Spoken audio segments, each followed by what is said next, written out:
El día comenzó con una frase que cayó como un disparo en medio de la cocina iluminada por el sol de la mañana. Su esposa dijo que ya no lo soportaba. No hubo gritos ni platos rotos, solo un silencio espeso que se quedó suspendido en el aire mientras el café seguía hirviendo y la luz entraba limpia por la ventana. A veces, las palabras más devastadoras no llegan envueltas en drama, sino en una calma que duele más. Esa mañana, sin que ella lo supiera, algo dentro de él se rompió para siempre, y horas después, él desaparecería, dejando atrás algo que jamás imaginó que la haría colapsar. Si crees en la bondad, en las segundas oportunidades y en que incluso los corazones cansados pueden volver a amar, apoya este video dando like, comentando, compartiendo y suscribiéndote al canal Historias Traicionadas. Tu apoyo mantiene vivas estas historias que nacen del dolor, pero también de la esperanza. Aurelio Cruz llevaba años despertándose antes que el sol, no porque amara las mañanas, sino porque el insomnio se había vuelto su compañero más fiel. Mientras la ciudad comenzaba a moverse, él ya estaba sentado en la mesa, revisando cuentas, pensando en lo que había hecho mal, en lo que había dejado de hacer. Su esposa, Maritza, solía decir que él ya no estaba presente, que aunque su cuerpo seguía allí, su mirada siempre estaba en otra parte, como si la vida se le hubiera escapado sin darse cuenta. Aquella mañana, cuando ella pronunció esas palabras definitivas, Aurelio no respondió. No porque no tuviera nada que decir, sino porque entendió que cualquier intento llegaba demasiado tarde. Maritza salió de la casa poco después, con el bolso colgado del hombro y los ojos secos. No lloró, eso fue lo que más le dolió a Aurelio. Cuando una persona deja de llorar, es porque ya ha llorado todo lo que tenía dentro. Él se quedó solo en la cocina, escuchando el tic-tac del reloj, observando cómo la luz del día avanzaba lentamente por el suelo. En ese momento tomó una decisión que no anunció, que no explicó y que cambiaría el destino de ambos. Aurelio no se llevó nada más que lo puesto y una vieja mochila olvidada en el armario. Caminó por las calles todavía tranquilas, respirando un aire que le parecía distinto, más liviano y más cruel al mismo tiempo. No llamó a nadie, no dejó notas, simplemente se fue. Durante años había sido invisible incluso dentro de su propio hogar, y pensó que desaparecer no haría ninguna diferencia. Creía, equivocadamente, que su ausencia sería un alivio. Maritza regresó al mediodía esperando una casa silenciosa, como tantas otras veces. Lo que no esperaba era encontrar todo exactamente igual, pero con una sensación extraña, como si el espacio se hubiera vaciado de algo esencial. Al principio pensó que Aurelio había salido a caminar o a comprar algo. Pasaron las horas, el sol comenzó a descender, y el silencio se volvió insoportable. Intentó llamarlo, el teléfono apagado, buscó entre las habitaciones, revisó el garaje, preguntó a los vecinos. Nadie lo había visto. Fue entonces cuando el miedo empezó a abrirse paso entre la rabia y el cansancio. Con el caer de la tarde, Maritza se sentó en la misma silla donde Aurelio solía pasar las mañanas. Allí encontró una carpeta que nunca había visto. Dentro había documentos, recibos antiguos, fotografías gastadas por el tiempo. En cada papel estaba la huella de un hombre que había dado todo sin pedir nada a cambio. Facturas pagadas en silencio, cartas nunca enviadas, ahorros destinados a sueños que no eran los suyos.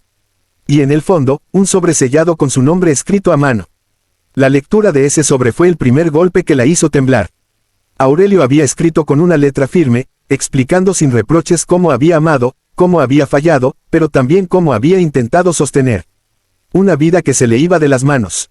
No pedía perdón ni explicaba su partida, solo dejaba constancia de su existencia, como si temiera ser olvidado incluso estando vivo. Maritza sintió que el aire le faltaba.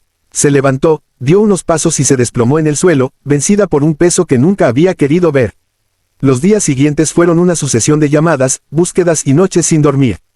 Maritza comenzó a ver la casa con otros ojos. Cada objeto tenía ahora una historia. La taza preferida de Aurelio, la chaqueta colgada detrás de la puerta, el cuaderno donde anotaba pensamientos que nadie leía. Comprendió, demasiado tarde, que había confundido silencio con indiferencia y rutina con falta de amor. El colapso no fue solo físico, fue emocional. La certeza de haber empujado a alguien al borde de desaparecer la acompañaba como una sombra. Mientras tanto, Aurelio se había refugiado en un pequeño pueblo costero, donde el día transcurría lento y el mar parecía escuchar sin juzgar. Pasaba las horas caminando bajo el sol, ayudando en lo que podía, durmiendo poco, pensando mucho. No se sentía libre ni aliviado, solo en pausa.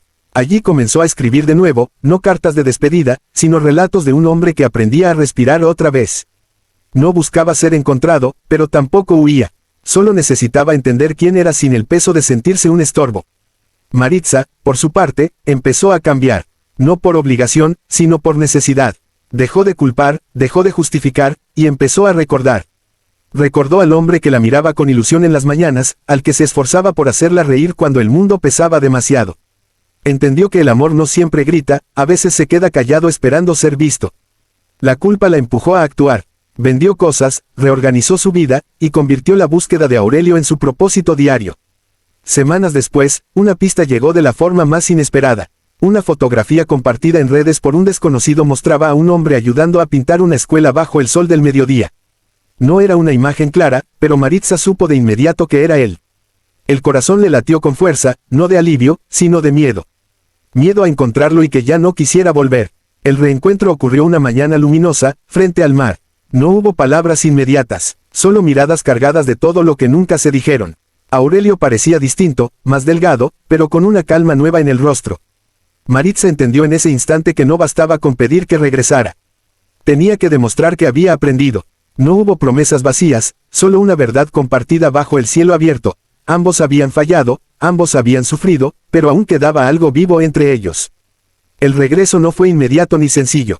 Reconstruir tomó tiempo, paciencia y muchas conversaciones sin reproches. Pero el colapso de Maritza se transformó en un despertar. Y la desaparición de Aurelio, en una lección dolorosa sobre el valor de ser visto, escuchado y amado antes de que sea demasiado tarde. Si esta historia tocó tu corazón, si en algún momento te viste reflejado en el cansancio, en el silencio o en la esperanza de volver a empezar, te pedimos que interactúes con este video. Un like, un comentario o compartirlo puede ayudar a que más personas recuerden que el amor también se cuida en los días normales. Antes de terminar, deja un comentario con una sola palabra, perdón, si crees que aún puedes salvar lo que parece perdido. Porque a veces no es la partida lo que destruye, sino todo lo que dejamos de decir mientras aún había tiempo, y solo cuando alguien desaparece, entendemos el peso real de su ausencia bajo la luz clara de un nuevo día.